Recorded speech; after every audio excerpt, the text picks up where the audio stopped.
Welcome to this session. This session is a continuation of the AP Chemistry Thermodynamics problems, meaning that's why you see my calculator on the screen. You should have a calculator too. You should have already worked these. And I lied to you last time. I said there were only 2 more problems to work. Yeah, I was wrong. I didn't start in the right place on the last recording. I started at 95. I should have started at 90. So we are going to go pretty fast through this because you can pause me if I'm going too fast and you can rewind and all that sort of stuff. And again, I've got 4 problems to work and I need to keep this in video under an hour or they get too large for me to post, and it's a real pain on my side of the computer here. Alright, so I need to move you from being a defenseless student into being an aggressive student and one who is not afraid and one who could actually write the AP questions, because that's when you know you really know your stuff. So I'm looking here at delta G. And I'm looking at bond energies, and I'm thinking, you know what, they're going to make me use those bond energies to calculate delta H. I just know it. So they've given me a balanced equation down here, and that's a good thing, because I'll be able to see which bonds are going to be broken and which bonds are going to be formed. I remind you that it takes energy to break a bond. Energy is released when bonds are formed. So I think of this in terms of cost and payoff, and I'm going to show you how I do it, which is different than the way the book does it, because you're a big kid. You can decide which way you like better, but I think it's good for you to see several methods.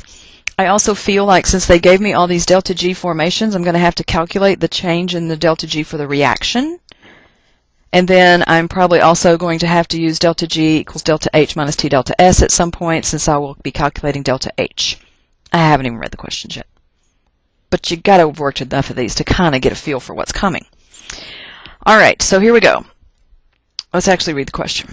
The tables above contain information for determining thermodynamic properties of the reaction below. So I have an equation. It is a balanced equation. It's 2 moles of gas on the left and 2 moles of gas on the right, which means that delta S is essentially 0. But they may make me calculate it from other data as well, even though they didn't give me delta S formations, or just S formations, I should say, entropies. So first thing they want me to do, indeed, is calculate delta H for the reaction above using the table of average bond dissociation energies. So there are many ways to do this. I like to do it visually, but you can certainly do it mathematically, and that's the way your text did it, and we did it in lecture notes that way as well. So I like to draw this out so I can see exactly what's taking place here. Carbon typically makes 4 bonds. I don't think I have it a double or single because I have 6 entities hanging off of 2 carbons. Alright, so one of them is a Cl. It does not matter where you put it. I like to do these problems in net energies, but the book often teaches you to count up each one of those CH bonds and that CCl bond and do all the total bond energy. I just find that to be a little more tedious. I like to just really focus on which exact bonds were broken and which bonds were formed. So I come over here and I put my 2 C's together again, and I have 6 entities. So H4, again, it doesn't matter where you put them, and then HCl. So what I like to do is focus on what was really broken. I compare these two. So I'm looking at this molecule over here, and I'm seeing that I broke this bond, a CH bond, and that I replaced it with a CCl bond. Then I broke a CCl to each other CCl bond and replaced it with an HCl bond. So I kind of like to look at it that way. So again, I think about cost and I think about payoff in terms of energy. What energy did it cost me to break these 2 bonds? Well, the table up there says a CH bond will cost you 414 kilojoules per mole to break that one bond, and to break one CL-Cl bond, it's going to cost 243 kilojoules per mole of Cl-Cl bonds. I shouldn't have said it that way. Kilojoules per mole. Alright, versus the payoff, which was making a CCl bond, which gives me a payoff of 377. This is cost. This is payoff. 377, and an HCl bond, which is 431. Again, other ways to do this. I'm trying to improve your conceptual understanding of what is going on in this particular scenario. So let's add these 2 puppies up. 414 plus 243 equals 657 kilojoules per mole of cost. So now if the sum of, and I can already eyeball it and tell it's going to be greater than 700, but if the sum of the payoff is greater, then energy leaves the system because energy is released when bonds are formed. So energy is absorbed when bonds are broken. So I'm releasing more energy than I've absorbed, thus I put a negative sign on that, and we know we have an exothermic reaction. So let's get the magnitude of that. So 377 plus 431 gives me 808.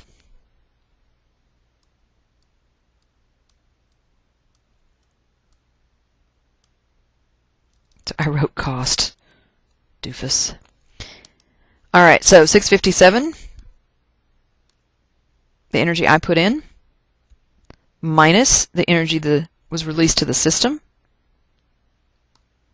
and I get a negative 151 for the delta H of the reaction at standard conditions, kilojoules per mole. And there you have it. 2 points. A point for your setup, whatever setup you chose to use, and yours could look oh so different from mine, but another point for getting the magnitude and sign correct. If you put a positive 151, you're not going to get that point. All right, so calculate the delta S for the reaction using the data from either table as needed. All right, they just gave me delta H. I have the tools up here to get delta G, so let's get delta G. Because then I know the temperature is 298, and I can use Granddaddy to get delta S. If they'd have given me table of delta S stuff, I would use Hess's law, Big Mama equation, and get that. And as I've said before, please don't call them the Granddaddy equation, the Big Mama equation on the AP exam. Don't write that. I just do it because it's a little more fun. All right, so I'm going to go purple and say, what is delta G? Well, delta G naught is going to equal, for the reaction, the sum of the delta G naughts of the products minus the sum of the delta G naughts of the reactants. So I'm looking at this balanced equation, still kind of in the middle of the page right there, and I'm doing a little happy dance because I know that this is going to be a 0 because that's an element in its standard state because it's chlorine, which is a halogen, and all of the gens are diatomic. So my products are HCl, and at the top of the page they tell me that's a negative 95.3 kilojoules per mole. I'm putting that all at the end. Plus my other product of C2H4Cl2, which is negative 80.3, and that is minus the one and only value of C2H5Cl, which is a negative 60.5. And that whole shooting match is kilojoules per mole. So, negative 95.3 plus negative 80.3 minus a negative 60.5. And I come out with negative 837, and something is wrong with my math. No, it's not. Yes, it is. Try that again. Negative 95.3 plus negative 80.3. Maybe that's what I did wrong the first time.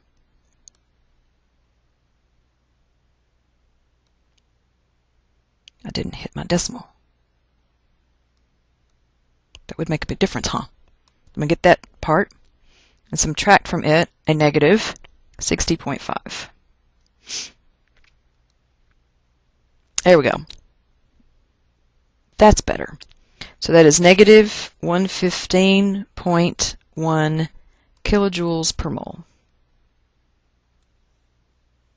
And that's for my delta G reaction. You don't have to rewrite it there, but I know we have to go and retrieve that number. I can feel it. I can feel that I'm going to have to use that number because I haven't answered this question yet. Therefore, delta G equals delta H minus T delta S naught. So what does that mean? I want to get that delta S naught out of there.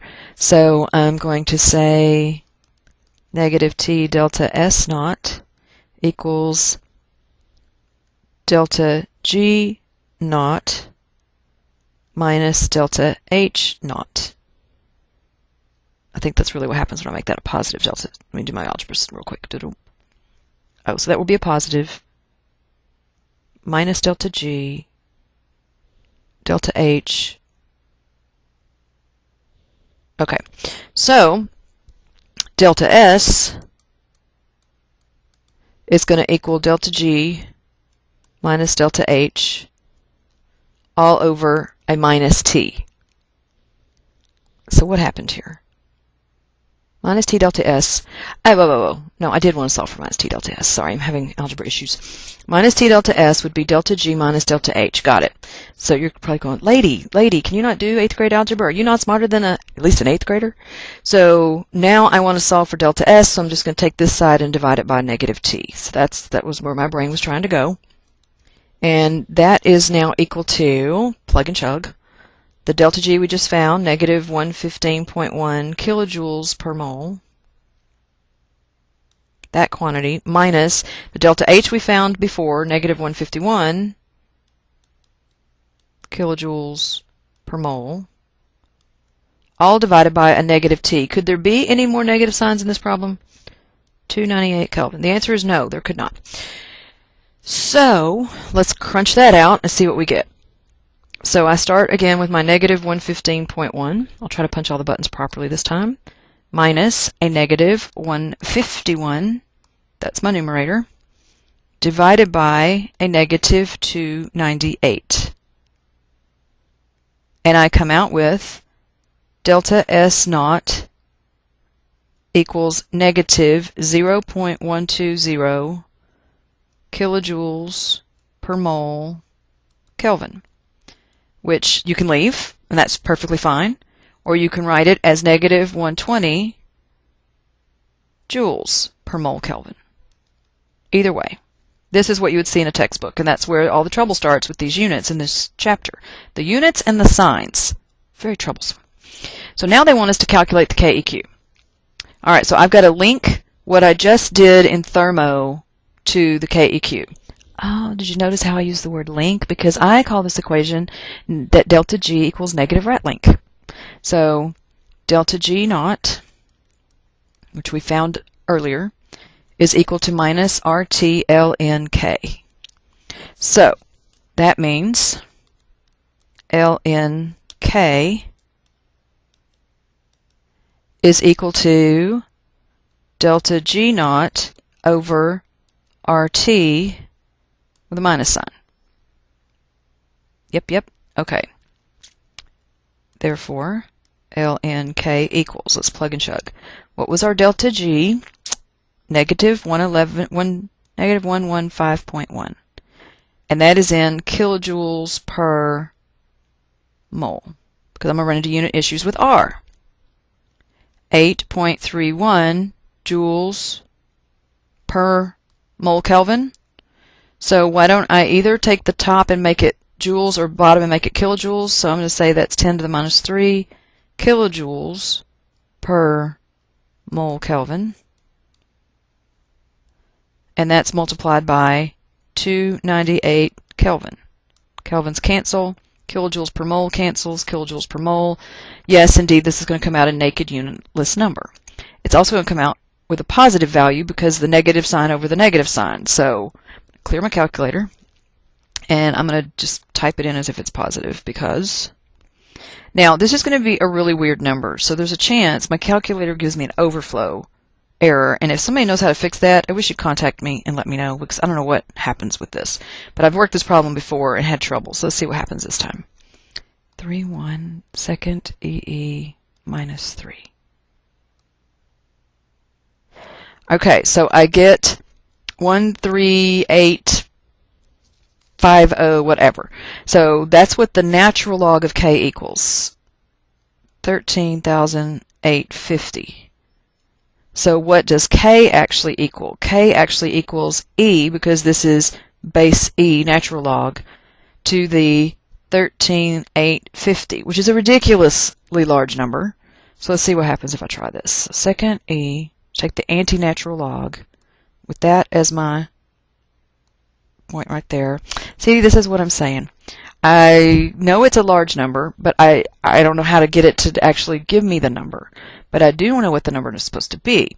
The number is supposed to be in the neighborhood of 1.5 times 10 to the 20 to 6.65 times 10 to the 21. Because there are many different ways you can do this, they give a range of answers for this. So if somebody knows how to make this sucker give me the real value, I would really like to know. I just keep getting this error, no matter what I do. All right, so I know this is supposed to be the answer range. So if you could get your calculator to do it, more power to you. All right, so I know when I'm beaten on that. Now, the easiest thing here, and again, I think if you wrote this on your paper, that K equals, you'll get your points because you know the technique, and that's what we care about. So what is the effect of an increase in temperature on the value of the equilibrium constant? Well, way back up at the beginning, you found that it was an exothermic reaction. So you need to think of that in these terms. Anytime it's exo, the heat comes out as a product. If it's endo, the heat goes in as a reactant. Now you can do Le Chatelier with this very easily. Say, okay, what am I doing? Am I heating this? Indeed, I'm heating this. I'm increasing the temperature. So I'm adding more heat into the system. How does the system respond? It shifts away from the addition, and it shifts back over to the left. Still not answered the K question yet, but that's the concept you have to have first. When I shift it back over to the left, remember that K is proportional to products over reactants. So what did you just do? You just decreased that, which makes a lower numerical value for K. At the same time, you increased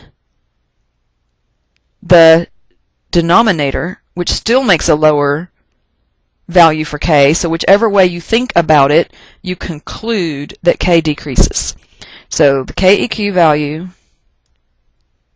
decreases because since the reaction is exothermic,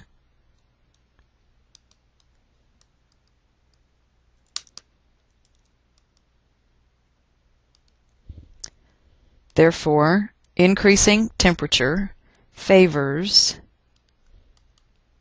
the reactant side of the equation,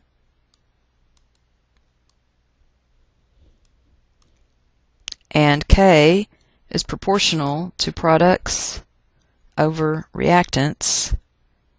Therefore, as more reactants form, or less product is formed, it's 6 of one, half dozen of the other. You could say it either way. As more reactants form, the value of KEQ decreases. But I cannot stop at KEQ decreases. I have to explain. See, the word explain, I have to explain why. So I have to link it back to the fact, I have to prove to you that not only do I know what exo plays a role in this question, I have to understand that exo can also help me out with Le Chatelier on a equilibrium kind of moment, and tie that to the fact that I know that K is a ratio of products over reactants in the most general terms. So all of that is important. Moving on. Let's look at 1992. Let's not look at one I've already worked. Let's get rid of that one. Let's go to a clean one.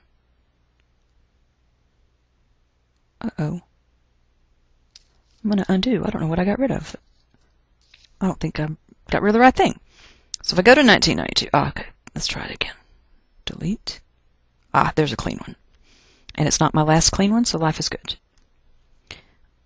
All right. I see delta H, I see delta G, I do not see delta S. So I look at this and I say to myself, 4 moles of gas, 2 moles of gas.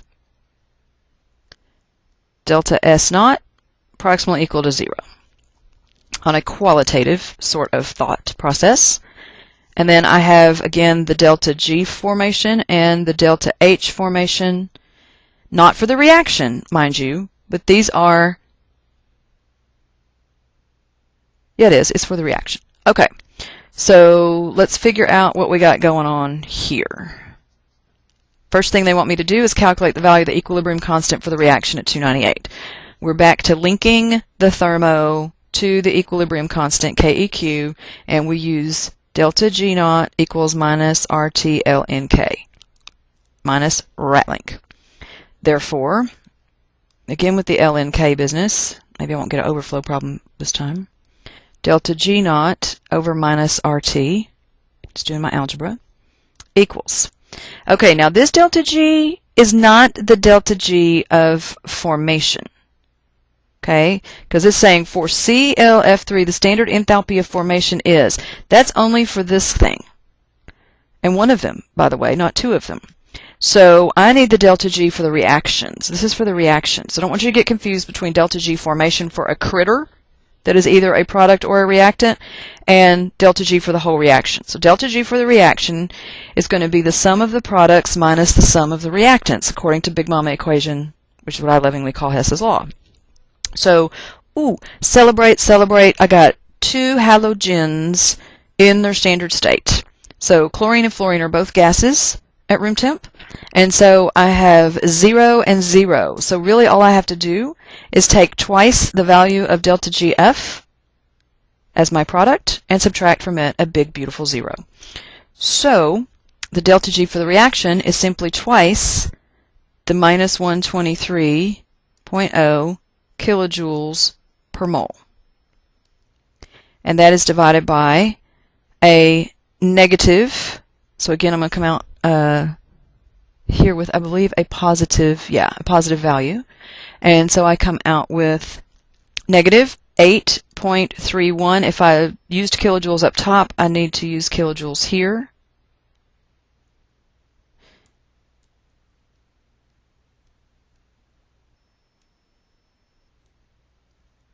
And 298 Kelvin. That's not very pretty. It's kind of scrunched up against the side of the page. 298 Kelvin. That's better. Oh, and that's got a dot Kelvin on it. So that's why that cancels. This cancels. The whole bloody mess is unitless anyway because it's a K. But you need to make sure you get that 8.31 thing in the right unit, or else nothing's going to work for you. You're going to be very frustrated, as I may be if I get another error on this overflow thing. All right, so therefore, K is equal to base E to the, let's work that out. I'm going to drop my negative signs off because they cancel out. So can I just look at 2 times 123 and tell you that it's 246? So 246 divided by 8.31 second E minus 3 times 298 equals 99.4 equals, hold your breath, second E, grab that answer. Ah, it worked. Okay, 1.39 times 10 to the 43rd is my K value. And once again, because there are several ways to work that out, because there's other formulas that you could use to do it, you could do it in base 10 logs, etc., there's a little bit of forgiveness on this. So if you're in the neighborhood of anything times 10 to the minus 42, or not minus 42, sorry, 10 to the 42, 10 to the 44, you would have gotten credit for that. All right, so next what? Calculate the standard entropy change. Well, qualitatively, I know it's near 0, so it's going to be a tiny number when I'm done. But they want me to actually calculate it because I have the ability to get the delta G for the reaction. Just did that. I need the delta H, but look, delta H works just like delta G, so I just need to be able to sub all this stuff in. Okay, so let me give myself a little more room. Delta G equals delta H minus T delta S. And so I want S out of this mess. What am I going to do? I think the first thing to do is solve for the T delta S term. So therefore T delta S is going to equal delta H naught minus delta G naught. Now what? Now divide both sides by T. So delta S naught equals delta H naught minus delta G naught, all divided by T. If only I had all these values. Okay, so my delta H works by Hess's law exactly the way my delta G did. The fact that this is 0 and this is 0 means that delta H is equal to 2 times the delta HF of the CLF3, which they gave me right here. So my delta H is equal to 2 times the negative 163.2 kilojoules per mole minus the 2 times the delta GF formation of negative 123.0 kilojoules per mole. That's a legal maneuver, both in kilojoules per mole. Oops. So we can do a subtraction. And T is 298 Kelvin. Therefore, delta S naught equals, clear, 2 times negative 163.2 minus 2 times negative 123. I'm going to leave off the 0.0. There's my numerator, divided by 298. I'm expecting a small number, and I get one. Negative, ever so slight drop, of 0.270 kilojoules per mole Kelvin. Now, normally, when you look things up on the table, the trouble comes with these units because the book would write negative 270 kilojoules per mole Kelvin, or Kelvin mole. All right, so therein lies my answer. Either one of these would be perfectly acceptable. This is the one you're going to find published more often. All right, part C. If ClF3 were produced as a liquid rather than a gas, how would the sign and the magnitude of delta S for the reaction be affected, and explain? Well, that's a horse of a different color, isn't it? So let's use a different color, green. Come back up here. Let me clean that up. Get some of this mess out of your way. And look at the fact that we had 4 moles of gas, 2 moles of gas. So they're saying if this were produced as a liquid, how would the sign and magnitude of delta S for the reaction be affected? Well, it was going to be essentially 0. Well, no, it was going to be a drop before because we went from 4 moles of gas to 2 moles of gas. Now it's going to be one heck of a drop. So let's see how we can put that into word. 4 moles of gas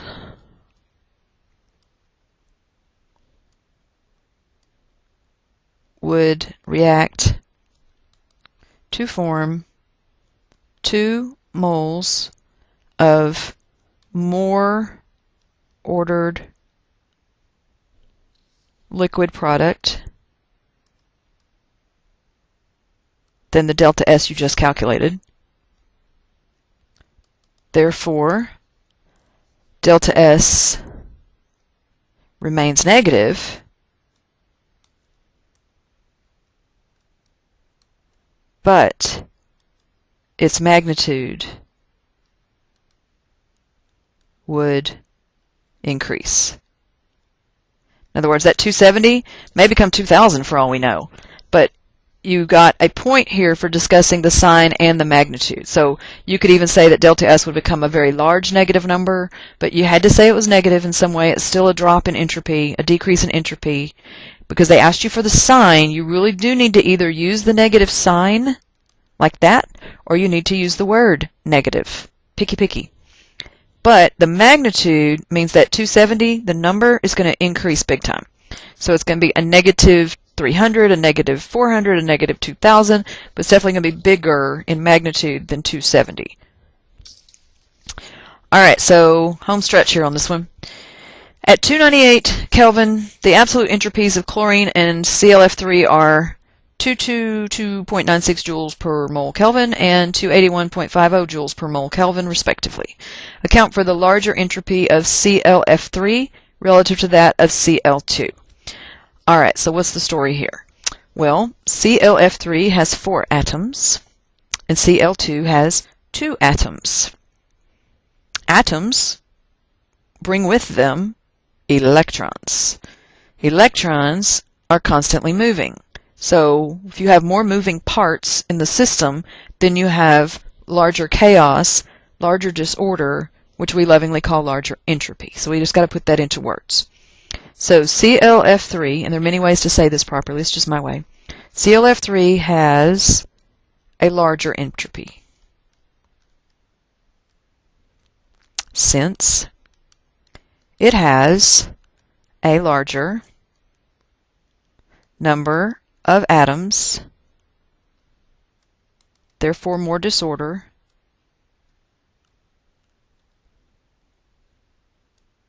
or you could say is more complex, or you could say, you probably wouldn't say this, but has more degrees of freedom. Meaning, I could arrange 4 pieces of the puzzle in many more ways than only 2 pieces of the puzzle. That's what degrees of freedom sort of means. It sort of means which exact Cl is connected to, well, you only have one Cl. Which exact fluorine is connected to the Cl, and in which direction, and all this kind of stuff. So I have a feeling you wouldn't have added the last part, but you know what? If your teacher taught you that, you might have, and it's certainly a valid argument. So you don't need all of that, you just need one of them. But you do need to come to the conclusion that 4 atoms with moving parts called electrons is going to be a lot more disordered than only 2 atoms, especially since we were comparing apples to apples with Cl in both of them. And the larger number of atoms, therefore more disorder, the larger number of electrons is what I'd really rather you say. Because it's the electrons within the atom that actually bring that disorder. Neutrons and protons are packed together very densely in the nucleus, and they don't move much. All right, so calculate the value of the absolute entropy of fluorine. So let's look back up and see what we can do with that. We know the entropy of the whole shooting match. We know the entropy of the whole reaction. So let's see what we can do. Delta S reaction. Oh, I don't want green. Purple. Delta S naught reaction is equal to delta S naught products minus delta S naught reactants. All right, so we know that this was a negative 270 joules per mole Kelvin, and you can work it all in kilojoules if you like. And that's going to be equal to 2 times the 281.5 joules per mole Kelvin that they've just given me for the ClF3 minus 222.96 plus 3F2. So this is my product. These are my reactants. They gave me one of them. I got to find the other one. So let the math games begin. I'm going to drop all the units out of this because everything is in joules per mole Kelvin, and I'm adding and subtracting here. So I'm going to say that means, I'm just going to clean this up a little bit, negative 270 minus 2 times 281.5 plus 222.96 equals a minus 3F2. Don't forget the distributive property. This minus sign gets distributed over this number and over that number. So I left this number on the right side of the equation, but I distributed that minus sign to it as I'm supposed to, according to the laws of algebra. This would have been a minus 222.96 once I just did the distribution of that minus sign. So I moved everything other than the 3F2s with the newly acquired minus sign over to the left. So my minus stays intact for the left side of the equation. This was a positive value right here. I had subtracted it. This was a negative value once I distributed that negative sign across it before I moved it. So when I subtracted it, it became a positive value. I realize you probably didn't even need that discussion, but it makes me feel better. Delta S naught of F2 then equals all that mess divided by 3. So all that mess is negative 270. Well, that didn't work out well. Negative 270 minus 2 times 281.5 plus 222.96 equal negative, why is it negative? Oh, negative, that's okay, negative 610.04 divided by a negative 3. There we go. I knew it was supposed to be ultimately negative 203. A really pretty positive 203 joules per mole Kelvin. Again, I say it's okay if you work the whole bloody mess in kilojoules, but I bet you're wishing you hadn't, because that was a lot of tedium. All right, so 1 point for the value and 1 point for the sign, and we are moving on. Let's go into the last two problems that we have to work out of the clump of the 2000s, which is 2004. Remember that the closer we get to the current day, the more the problems are like what you're going to actually face. So when you see a fraction in an equation, your brain should think about delta HF. Heat of formation, enthalpy of formation to form 1 mole of the product, which can force you to have to use fractions on the elements, because the definition of heat of formation, form 1 mole of the products from its elements in their standard state. Okay, so iron reacts with oxygen to produce iron 3 oxide, as represented by the equation above. A 75-gram sample of iron solid is mixed with 11.5 is what that number is, of oxygen gas at, if they give me a pressure, and they give me a volume, and they give me a temperature, I feel Pivnert coming on. So calculate the number of moles of each of the following before the reaction begins. So iron, they gave me a mass, 75 grams. Grab your handy-dandy periodic table, and you look up the fact that this is 55.85 grams per mole. So 75 divided by 55.85 is 1.34. I'll stick with 3 sig figs because everything they gave me has been 3 sig figs. So 1.34 moles of iron. It's not iron until I put the E on it. It's fluorine atoms. Otherwise, that would be bad. And then for oxygen, PV equals nRT, and you want me to solve for N for moles. And so therefore, not equal, therefore, N is PV over RT. Let the plugging and chugging begin. So I have 2.66 atmospheres right here. You should write all over your problems the way I do. And I have a volume of 11.5 liters. And R is 0.0821 liter atmosphere mole Kelvin.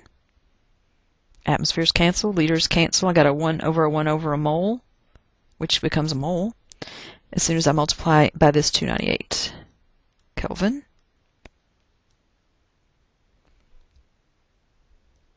I'm going to need less room that way and more room this way. Therefore, N of O2 equals clear. 2.66 times 11.5 as a numerator divided by parentheses alpha R. I have it stored in my calculator as R, go figure, times 298 equals 1.25 mole of O2. All right, ladies and gentlemen, when you have two starting amounts in a chemical equation, you have entered the land of limiting reactant. So guess what they're going to ask me next? Go ahead. Identify the limiting reactant when the mixture is heated to produce Fe2O3. Support your answer with calculations. I'm going to do this differently than you've probably been taught. I don't want it to freak you out. So if you haven't paused me, shame on you. You should pause and you should work it out. And then you should see how I work it out and you should decide which method you like better. I'll wait. You can pause me. Welcome back. I am going to work this out using the balanced equation. Fe plus O2 yields Fe2O3, and they were kind enough to give me a balanced equation, but I'm going to change this to 1.5 rather than 3/2. I like that better. And that would be an understood 1. So I have a 2 to 1.5 to 2 to 1 ratio going on. So I look at these two moles I just calculated, and I reason with those for just a moment. And I say, okay, if I put in iron's 1.34 moles that we just calculated, how much of the oxygen would I need? Well, take the 1.34 and do a simple 5th grade proportion. Divide it by 2 to figure out what 1 is, and then multiply that by 1.5. And I get 1.005 of this needed. And then I compare and say 1.25 is how much I have. So I have plenty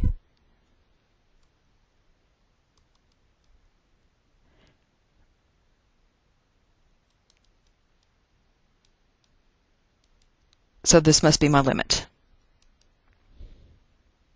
All right, that's the way I do it. And I would say this is the limit, make sure that's visible on the page, and I'm showing my little work here, and I'm saying 1.005, have 1.25. If they want me to have excess, I have plenty. I have an excess of the difference between 1.005 and 1.25, which I can do in my head is 0.495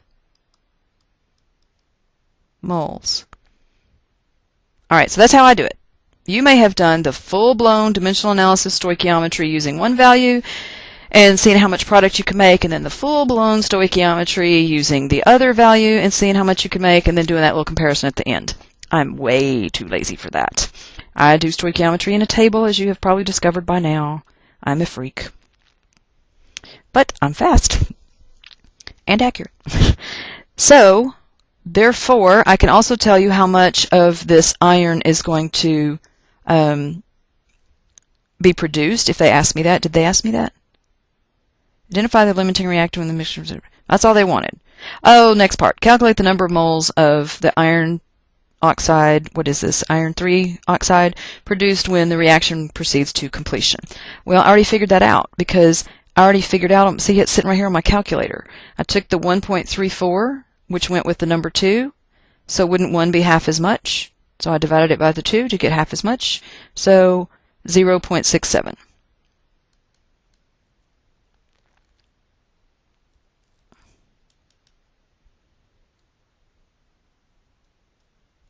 is what is produced. Okay, so there's the answer to that piece. So my calculations are a little more slick, perhaps, than yours, but that's okay. So far we have earned some points. How many points have we earned? Because we haven't done much thermo yet. All we've been doing is stoich. So 2 points up on part A, a point for each of those number of moles, as you might have guessed. And then a point with supporting calculations for getting the 0.67 moles. And my supporting calculations are, I found my number of moles of the iron to begin with, and figured out what 1 would be, and then what 1.5 would be. So I can even say, if it makes you feel better, therefore 1 equals 0.67, which is where I came up with that iron 3 oxide number. The standard free energy of formation, delta GF, of Fe2O3 is negative 740 at 298. Calculate the standard entropy at 298 and include units with your answer. That was a big hint to go, the units are a tad troublesome when we do this. So let's do that. Delta GF equals delta HF minus T delta SF, all with everything being at standard conditions. Therefore, T delta SF, are you sick of doing this? Because we've done this like 3 times, equals delta HF minus delta GF. Therefore, I just want to isolate the delta S naught of formation term, it's the delta H of formation naught minus the delta G of formation naught all over T equals negative 824. Where am I getting that number? Did they tell me that number somewhere?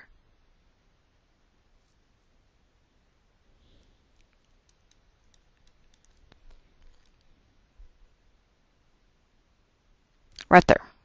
I didn't make that number up. So there's my delta H number, and that is in kilojoules per mole, minus the negative 740 kilojoules per mole that they're telling me right there. So I didn't make that number up. Divided by the 298, which they've also told me right here. Therefore, delta S formation naught equals, clear this mess out, negative 824 minus negative 740. I like to pause and get my numerator, divided by 298. Equals negative 0.28, what do you want to call that, 2? Should I stick with 3 sig figs? Yeah, 3 sig figs looks good. Kilojoules per mole Kelvin, and you can call that a day. Or you can do it the way the book would do it, and they would report it as 282 joules per Kelvin mole. Mole Kelvin, Kelvin mole, doesn't matter. All right, you choose whichever one that you like. 1 point for the calculation and 1 point for either, whichever one you expressed it in the correct unit. So 1 point for getting the 282 and 1 point for the calculation, and I've dropped my minus sign, and I shouldn't have because it's clearly sitting right there. All right, which is more responsible for the spontaneity? Oh, I love these kinds of questions. Which is more responsible for the spontaneity? The formation of the reaction at 298 Kelvin, the standard enthalpy of formation delta H, or the standard entropy of formation delta S? This is a question that is asking, do you have a clue? Do you realize that reactions are driven by driving forces, and nature loves chaos? So typically, spontaneous reactions have a positive entropy value, but you just calculated a negative one. The other thing that nature loves is an exothermic reaction where energy is released. And so if you have a negative delta S, then you better have a whoppingly big negative delta H, or you're not going to have a spontaneous reaction. So since there's a decrease in entropy here with that negative sign on it that you just calculated, let the problem lead you. That does not favor spontaneity. It's got to be the change in entropy that's giving us the negative delta G value. Didn't we get a negative delta G value? Somewhere we were told it was a negative delta G value. Yeah, they told us it was a negative delta G value right there. The only way that's going to happen is if there is sufficient exothermicity to overcome that drop in entropy. So you just got to put it into words, and there's probably 50 different ways to say this correctly. Here's my effort. Since there's a decrease in entropy that we just calculated, that negative delta S, which does not favor spontaneity,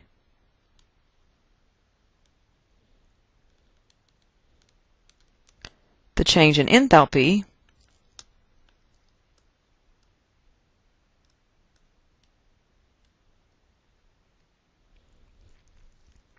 is more responsible.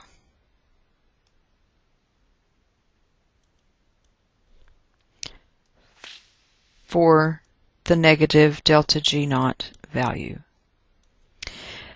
Now, you could have easily gone through Granddaddy and done it mathematically and shown it mathematically as using delta G equals delta H minus 2 delta S and plugging in the signs and showing that the only way you're going to get a negative delta G is if delta H is a large negative number. So there's lots of different ways, like I said, that you could do it, but what you got points for was addressing the signs of both delta G and delta S, whether you did it through an equation using Gibbs free energy equation or the granddaddy equation, or whether you did it in words the way I did. Because I've shown you before lots of different ways to do it with the math, so I thought I'd go words this time. All right, so finally, the reaction represented below also produces iron 3 oxide. The value of the enthalpy for this reaction is negative 280 kilojoules per mole of the stuff formed. So delta H naught equals negative 280 kilojoules per mole using iron oxide instead of the elements. So calculate the standard enthalpy of formation for the iron 2 oxide that is present here. So it's going to end on a nice big friendly big mama equation, Hess's law.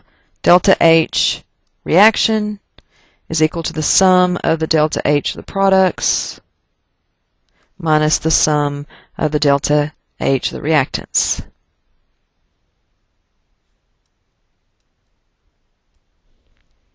And are we going to count off if you don't put those little knots up there? No, we're not. I'm just trying to do it right.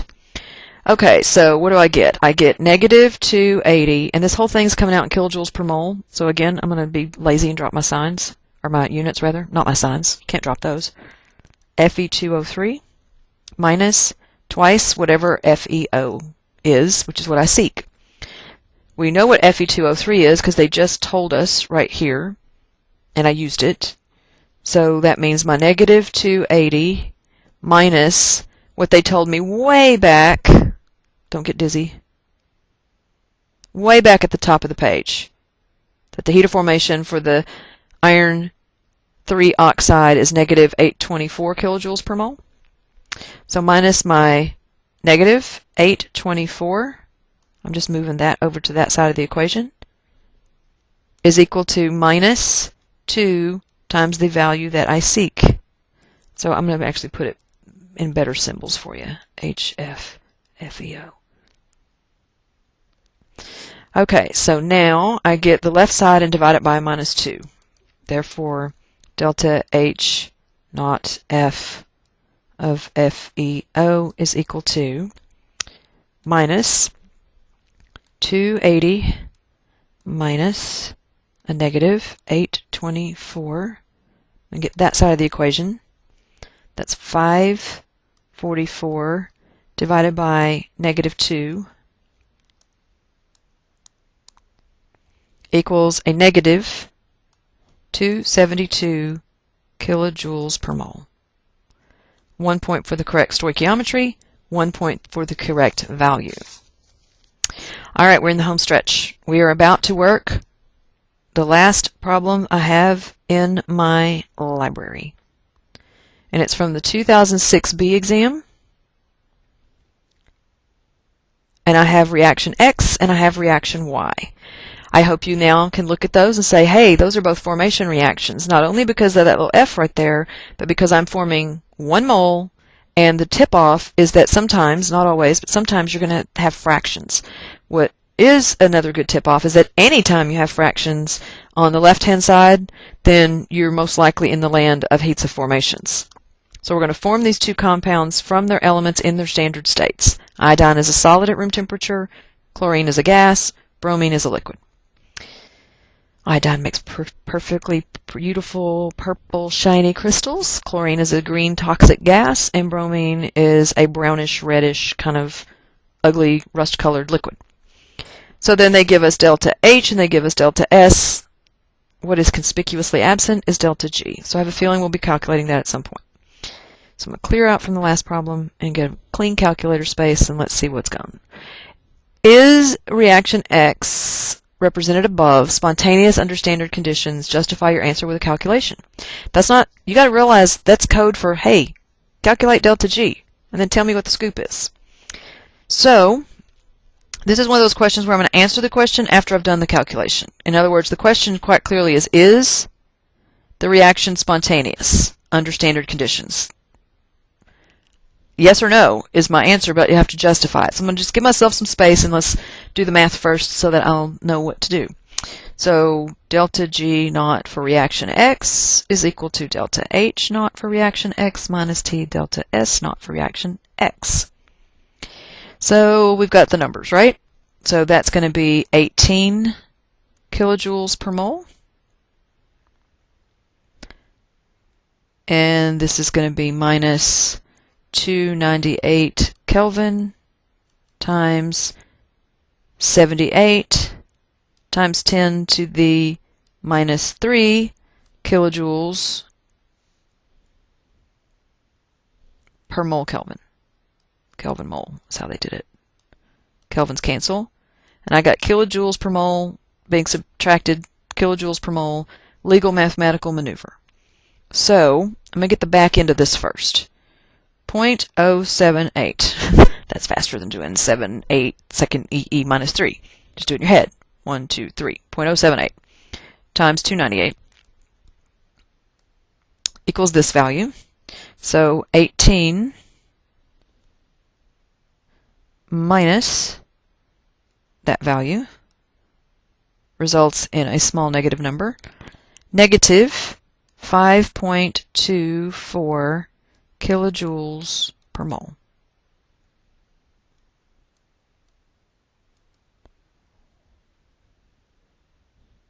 Yes, the reaction is spontaneous since the value of delta G is negative.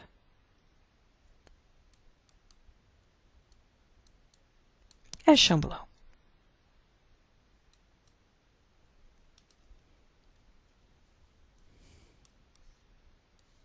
Calculate the value of the equilibrium constant. Oh, sneaky little buggers. I had to calculate the value of delta G since you didn't give it to me so that I could link the value of the free energy to the KEQ using negative right link. So, I like that blue better.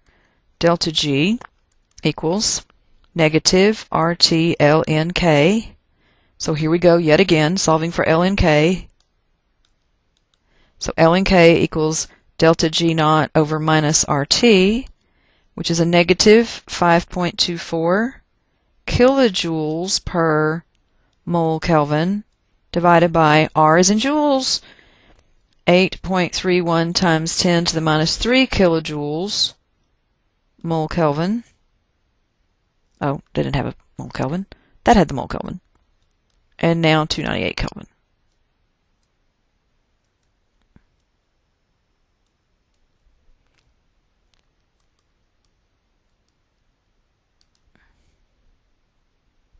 Okay, so my minus 5.244 is still sitting there. So I'm going to divide it by 8.31 second EE minus 3 times 298. And that means this is a negative 21.76. There's a 50-50 chance. That is not what I got. Oh, what did I do? I got 2.12 when I worked this out before. Let me try that again. I could have goofed up on my key. It happens. But before I take you down a wrong path, let me just do that one more time. Minus 5.24 divided by parentheses 8.31 second EE minus 3. See, I don't have the 8. That's troublesome.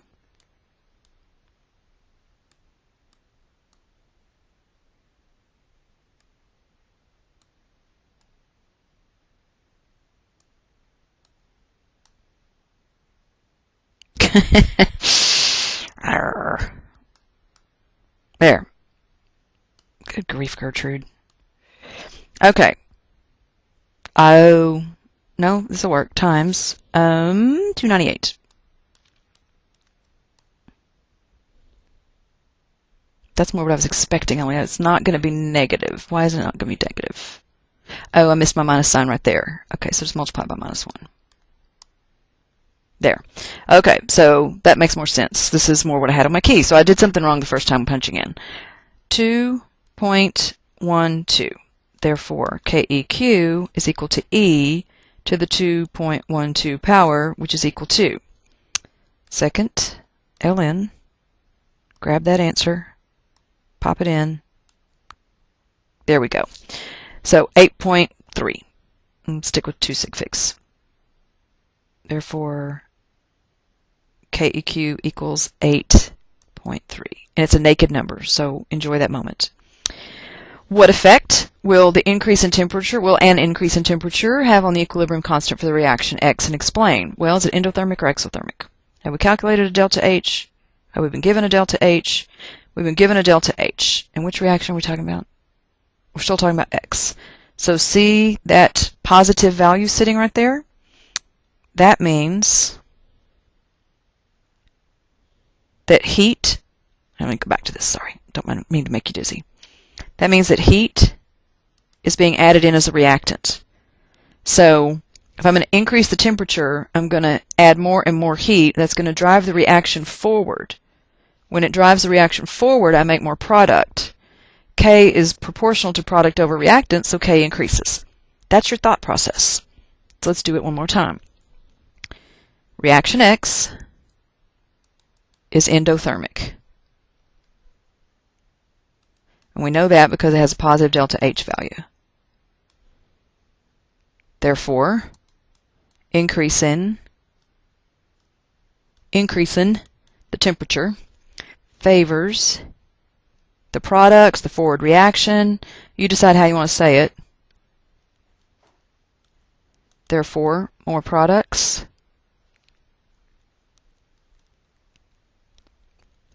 form, or it's probably more proper to say the concentration of the products increases, or the pressures of the products increases. Since they're gases, you could do it either way. More products form. It's going to be okay for me. Therefore, the value of K increases, since K is proportional to products over reactants. So I make more products, I get a bigger value for K. Explain why the standard entropy change is greater for reaction Y than it is for reaction X. Well, they've got some comparing to do. And what are we talking about? Entropy. So, Y versus X. Larger number. Clear to see, but why? Oh, because I've got a solid and a solid. That's a wash. I have a gas versus a liquid, but I form a gas in both places. So it's way more chaotic to take a solid and liquid combo up to gas phase than it is a solid gas combo up to gas phase.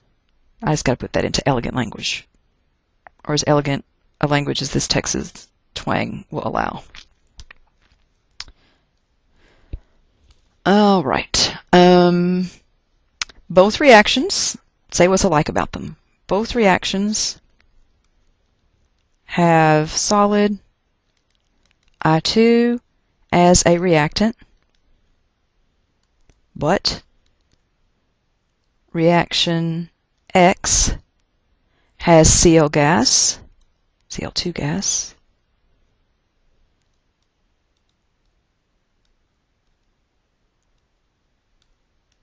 as a reactant versus reaction Y having bromine liquid as a let me do this. I don't need these parentheses. I need that too. Bromine liquid, lower entropy, as a reactant. It is excellent form for you to start with, what's alike about this situation you're asking me to compare, and what is different? Both reactions form gaseous products. Therefore, the entropy change being the operative word, is greater for reaction X. Is that right? Do I have the right? This XY thing's messing with me a little bit. For reaction Y. That's the Y. That's the one that has the greater change.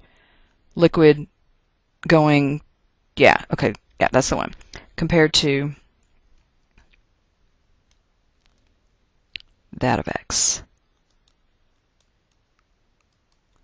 Okay, so I'm going to make this super duper clear and say solid plus liquid forming gas. Isn't that why? No, that's solid plus gas forming. Forming gas versus solid plus liquid forming gas. So tell me that I agreed with myself, and I said that both reactions have solid, got it, as a reactant, but reaction X has chlorine gas, got it, and Y, then for X, what did I get backwards? Reaction Y is liquid, more ordered, more condensed compared to that of reaction X,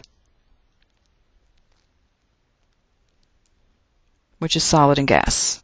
Yes, so this one has the bigger entropy change. I'm reading. Reaction Y having bromine, liquid, blah, blah, blah, blah. Therefore, the change is greater for reaction Y compared to that of reaction X.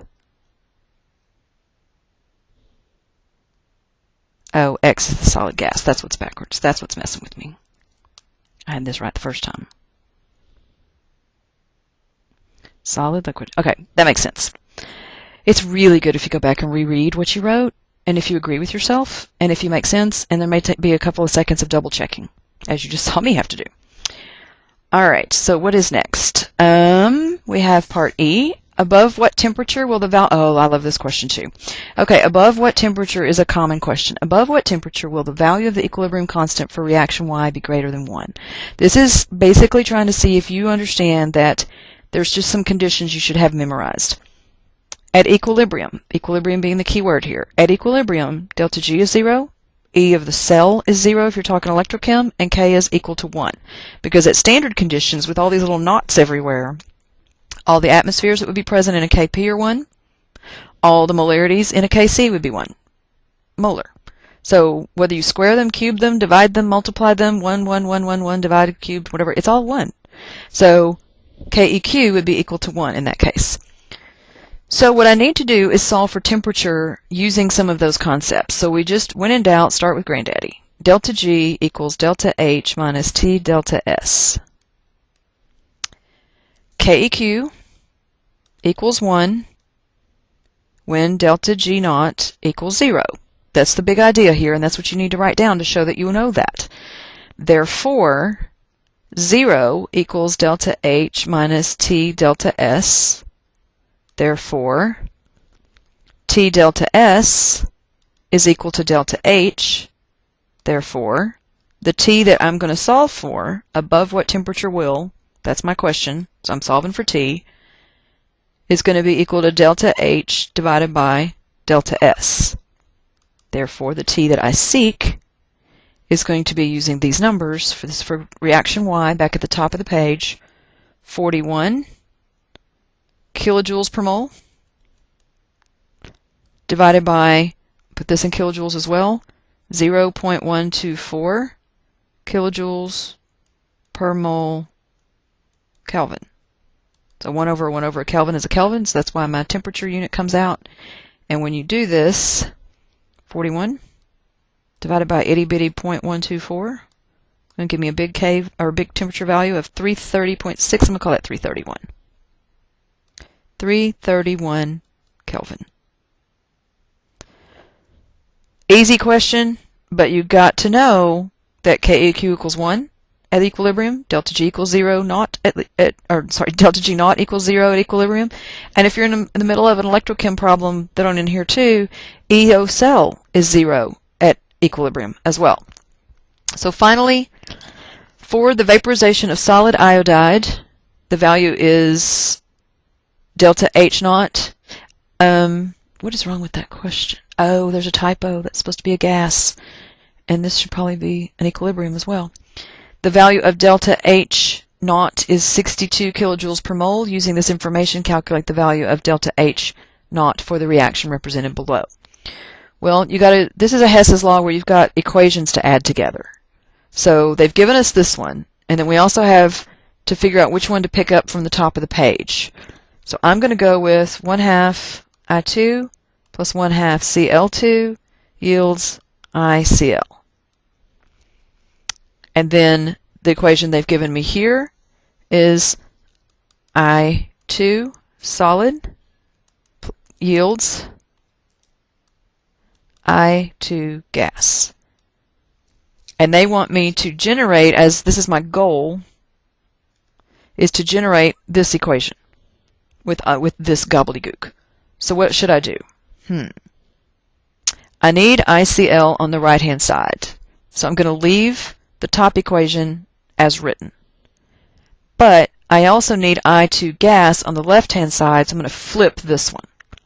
So this one originally had a value of negative 62 kilojoules per mole. This one originally had a value of 18 kilojoules per mole. Top of the page. So I'm going to flip the bottom question. So I'm going to get rid of that. When I flip, I'm going to change the sign on this. Did you see me just now make that minus a plus? If you missed it, rewind. Because I'm going to change this to I2 gas, I2 solid. Now the thing I have left to do is double everything on top because I need 2 of these. So 2, that becomes 1, that becomes 1. This was a gas. No, it wasn't. That was a solid. This was a gas. So this crosses off completely, which cleans things up just a bit. And now I have I2 gas plus Cl2 gas yields 2 ICl gas. I wasn't worried about the phase on that one, but I should have been. All right, so when I just doubled everything up here, I need to double this value, and now just add them together. So 2 times 18 is 36, plus 62, or minus 62, minus 62, plus 62. What's the story? They told me it was it was a positive 62 to begin with. I wrote it as a negative, sorry. So this becomes a negative 62. All right, so a negative 62 plus 36. Negative 62 plus 30. Get the 6 this time. Negative 26.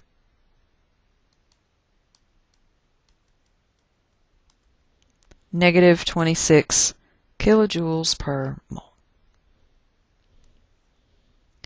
All right, the point value on that was a lot of work for that. It was 2 points at least. You got 1 point for either realizing you had to double the equation that was given at the top of the page, or you had to flip the equation that's given right here in the stem. If you got a point for doing either of those things correctly, and then if you did them both correctly, you came out with a proper answer, which is going to be the negative 26 kilojoules per mole. And that concludes our study of thermodynamics, I am happy to say. So join me in a happy dance. We get to move on to a new topic. So God love you if you stayed with me through all of this. I hope you find these things useful. And once again, I appreciate your kind attention and wish you the best of luck on all future quizzes and tests, especially the one that you will take in May that puts you in danger of earning some college credit and not having to take this course again. Best of luck to you. Until next time, have a good day.